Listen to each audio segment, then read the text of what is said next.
Geçenlerde bir çocuk bezi verdiler.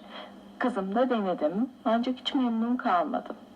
Bir hekim olarak ve bir anne olarak bebeğin cildinin kuru kalmasının önemli olduğunu biliyorum.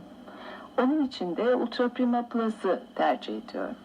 Yağ marka bezi bağladığımda kızım önce rahat gibi görünüyordu. Gayet güzel oynuyordu, birlikteydik. Fakat aniden huzursuzlandı ve ağlamaya başladı. Sebebin diğer bez olduğunu düşünemedim. Altını açtığımda cildi nemli olmuştu. Açıkçası bu bezi denediğim için dahi pişman oldum. Ultra Prima Plus güçlendirilmiş plus emiciliğe sahiptir. Eşit miktarlarda sıvı döküldüğünde diğer hazır bezin yüzeyi ıslak kalırken Ultra Prima Plus'ın yüzeyi daha kuru kalır. Bu tecrübeden sonra Ultra Prima Plus'tan başka bir şey kullanmam. Kızım Ultra Prima Plus'la çok rahat ve huzurlu. Ultra Prima Plus, altları daha kuru, bebekler daha mutlu.